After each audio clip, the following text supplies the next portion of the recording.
Hello again, it's Todd Witt at Synergy Home Performance. Today we're talking about the proper design, sizing, installation, and commissioning of heating, ventilation, and air conditioning systems, what we like to refer to as HVAC systems. You know, the HVAC system is probably the most complicated system that goes into your house. And each house is very complicated. Each house needs its own specific system designed for it. And that's what my company does. We are design professionals that help you size and plan out your unit.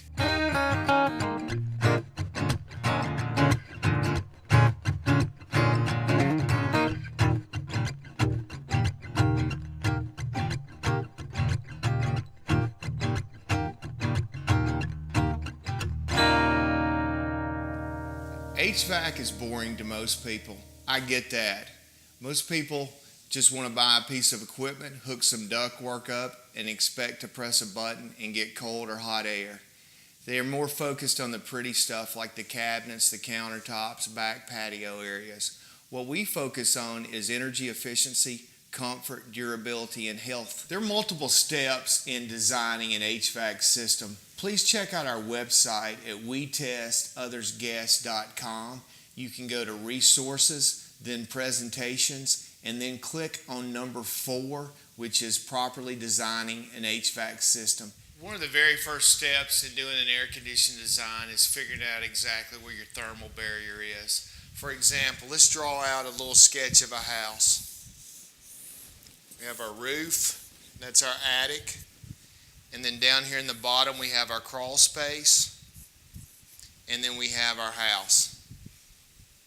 What we do in most traditional houses is your thermal barrier is going to be insulated across the attic.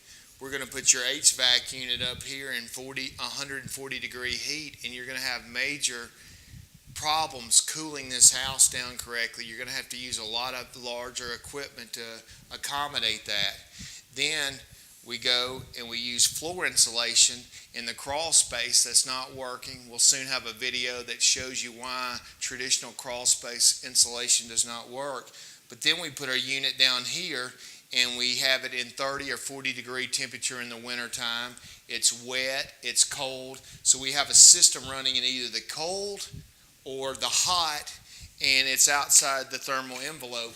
What we like to do is we define your thermal envelope, and then we use spray foam to encapsulate the attic. So what we do, instead of having this area up here, we foam the rafters and bring the ducts into the conditioned space. In the crawl space, it's the same way.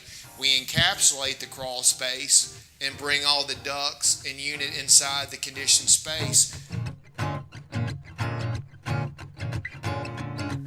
The manual J calculation is a complex calculation used to determine how much heating and cooling goes into each individual room as well as the entire house. The manual J itself is a complicated process, and in today's complicated houses it's almost impossible to do manually with pen and paper. And that's when we use the right software to design our house. We draw it out in a CAD design program, and then we're able to change things around. What the Manual J program does is that it designs the load calculation, how much heating and cooling you need for the 1% worst time of the year. And let me explain that to you. In Decatur, for example, our outside design temperature, 1% the worst time of the year, is 93 degrees. We designed the inside temperature for 75 degrees, so 95 minus 75 equals 18. That's our delta T, and we're only designing our air-conditioned system with an 18-degree delta T. With heating in Decatur, Alabama, our heating outside design temperature is 16 degrees. Our interior design temperature is 70 degrees. So 70 minus 16 equals 54 degrees. That's our interior heat design calculation. Now what's happening is only in July or August, the hottest days of the month, only a few hours of the day are you going to have that calculation. So what does that mean on a day like today when it's 70 degrees outside? It means that the air conditioning is way oversized and it's not running. If you ever have your unit crank up, you hear it, You know, you hear your neighbors, it wakes you up because it's grunting or the lights flicker. That shows you that your unit is using a tremendous amount of energy to start up. And you don't want your unit, believe it or not, to start up and stop. You want it to start and run continuous. And that's the kind of the secret of our whole design system, is we'll show you the advantage of finding the right size unit that runs most of the time and really dehumidifies your house. There are so many considerations that must be taken into effect for a manual J load calculation. Is it 2x4 walls? Is it 2x6? How much glass is in the house? Is it a crawl space? Is it a slab? Is it a basement? Is it a vented attic or an encapsulated attic? There's just so many factors that must be taken into account. We have a questionnaire that kind of walks you through all these questions. And when you look at Manual J, it's almost impossible if you're not a professional to figure out how to do a load calculation. You can see Manual J calculations are very complex. We always say that if you use garbage in, you get garbage out. So we're very accurate on getting our calculations figured out completely. Let's compare that or contrast it to most HVAC companies in Alabama and the Southeast. You always hear rules of thumb such as 500 square feet per ton. So let's take, for example, you have a 3,100 square foot house. 3,100 square feet divided by 500, you get slightly over 6 tons. Well, these guys are installing 6-7 tons of air conditioning in a house that really should have 2.5 or 3 tons. Each house is specific, so we want to run an individual load and figure out for sure. But when you consider that some of these houses having 7 tons versus the 3 tons they need, you see you've spent a lot of extra money on oversizing your units. And when you oversize a unit, it doesn't run continuous, it doesn't dehumidify, and it stops and starts a lot, and it wears out, and it leads to major comfort issues. All right, once we have the Manual J sizing, we're going to use that information to move us to the Manual S, which is the equipment selection.